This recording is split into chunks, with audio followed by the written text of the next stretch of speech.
I'll give you a personal story and then I'm gonna sell you on why I think this is actually useful. When I started my personal training business, which is a gym on Huntington Beach, I had a client who wanted personal training. Now my gym wasn't a personal training gym. It was a large group training and semi-private training gym. I did all group, there wasn't any one-on-one. But this one guy got referred to me because he had some like specific mobility things and like whatever. He liked me and so he ended up doing personal training with me. Now this guy would do 5 days a week of 90-minute training sessions, which is huge for a personal trainer, right? So I'm making, I think I was charging $125 an hour or something. So I was getting almost like $180 a day for that whole period. So I just remember that I got something in the neighborhood of like $4,000 or $5,000 a month in cash. He paid me in cash. It was amazing. That I would get per month from this one client. And the thing is that me having that one-on-one time gave me the cash flow that I needed nothing from the business, so I could just keep reinvesting the business's money to growing it faster. And so a lot of people have this fear around like, oh, it's not scalable. It's like, it doesn't have to be scalable. Like when I speak to business owners, they have a lot of limiting beliefs around charging a lot of money or selling their time.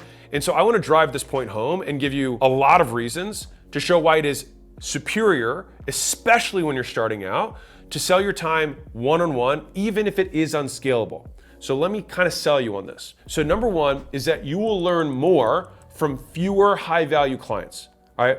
And if you're around those higher value clients, you will work with better people and it will shift your belief set about who really is in the market, right? Like if you've ever struggled to sell a $50 membership, as someone who has, it's insane when all of a sudden someone's like, here's 15 grand. You're like, what just happened? 15 grand?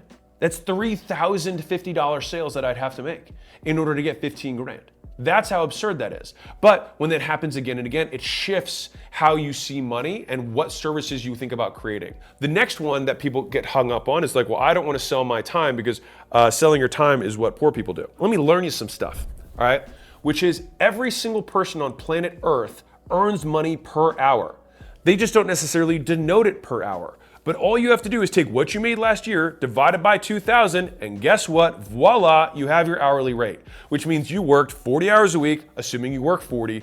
And so even if you work project-wise, you spent a certain amount of time on that project and you were remunerated, little fancy word. You got paid based on that work. And so even something like an investment where people are like, well, you know, investors don't trade their time for money. Of course they do, because you think, oh, Warren Buffett bought this company. He just wrote a check and then that was it. He was done. But what we're not taking into consideration is the amount of analysis that he does on macro markets, the amount of research that he's doing on a regular basis, the 1,000 other deals that he did all the due diligence on, then to say no, to only decide to do this one deal. So when you take all of that work in aggregate, for sure he's working. Now, after he makes the investment, assuming he has no effort inside of it, which isn't always true, but assuming he had none, then at that point, he would get increasingly larger returns, but still on a fixed amount of time that he put in.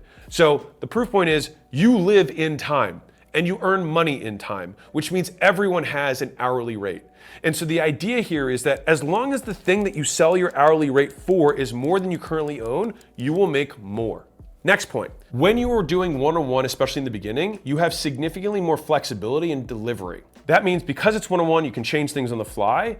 And also when you have fewer clients, you can make these kind of quick iterations. So this kind of relates back to the first point of like, you learn a lot faster when you can just have these tiny little pivots. You don't have to change these systems. You don't have to retrain staff. You don't have to you don't have to recode. You don't have to have the scalable solution fixed perfectly. It's a great way to beta test ideas. The next one is that because you can still cap the time that you choose to spend with clients, you can still make sure that you're allocating as much time as you need to do everything else. And one of the big lessons that I've learned in terms of making more money is that when you have demand, cut supply. And so when you cut supply, what does that do? Why is the acquisition.com logo two concepts? Leverage, which is a fulcrum, and then a supply-demand curve. Because those are, in my opinion, the two most powerful concepts in business.